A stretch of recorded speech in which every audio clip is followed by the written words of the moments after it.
So I'm going to try and explain this now so that the two parts of the golf swing, both the backswing and the downswing, what you were doing on the way back was taking the club back a bit kind of picky-uppy there with the hand and arms, taking the club back a little bit steeper on the outside there than you want to, okay? Getting the left arm a little bit high, okay?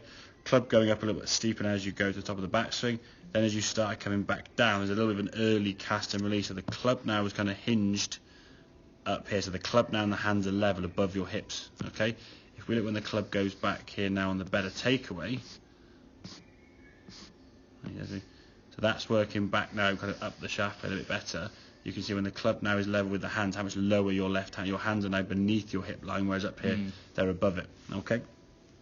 So when you were swinging the club a bit steeper and casting it, hitting the ground was kind of something you would do naturally, okay? It was almost impossible not to hit the ground. So by releasing it up here a bit too early with your arms up higher, that kind of negated the fact that you were going to come down and whack the ground. By moving your arms a bit higher, kind of moves the club strike a bit higher, and you go back to golf ball. But it was always a bit flicky, hooky and blocky, and you never really knew where that club was going to go. But it kind of, two wrongs made it a right, yeah? Yeah. Then when you went back more on this position, okay, and the club was a bit flatter around your body, the left arm now across your chest a bit more, across your shoulders, some of the shots you did when you come back to the golf ball, again the club coming back here now, because your hands are still a little bit higher than I want to here, as you came back and the change you made, the club couldn't quite find the bottom of the golf ball, and it went a bit low, okay? It went straighter, okay, but was just a bit low and thin, okay? Same good follow-through position there, right through the target. But the sensation is now, what I want to try and get you to sort of feel as you're going back, is the hand staying a bit more, if I put that down there, everything kind of staying underneath that, so as you go back now with the club face and the hands and the arms, everything working underneath that blue line, okay?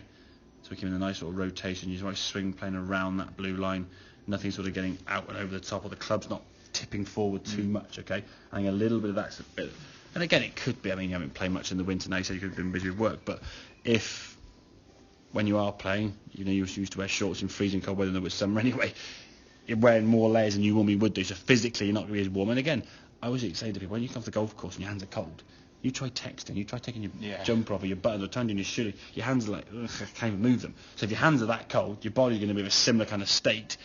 Therefore, your body's not going to function as easily. So your swing then got a little bit kind of flicky with the hands and arms more than we want it to. I always say the arms and the hands do create the speed and power, but if they start getting a little bit overly active and not blending with the body, your timing's out. And then the shot you're going to get from there now, with that sort of early release and extension up here, and the hands quite high when the club's released, is sort of toey, thinny, pulley ones, okay?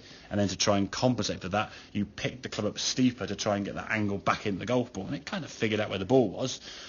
But as we said, two or three was making it right. What I want to get the sensation from your point of view now is the hands and arms working a bit more around the body a little bit more. So the hands are working more this way as opposed to trying to rotate and fold over, being too active, okay? But this kind of extension here now, the second your arms and the club extend, that's when the power's released. If you're releasing the power here, you're losing power down there. And the strike's going to be worse as well. Yeah? Okay? So we can get that sensation when you say the top of the backswing.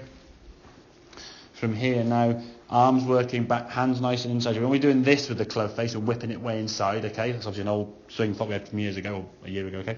Hands are going to just work more around the body, in here more, okay? Top of the backswing, and now from here the hands are kind of working down. Try and get the sensation your hands are working back down sort of towards your knees in the quad area rather than up here and flicking it. And if needs be, exaggerate that as a feeling. Okay, mate? Yeah.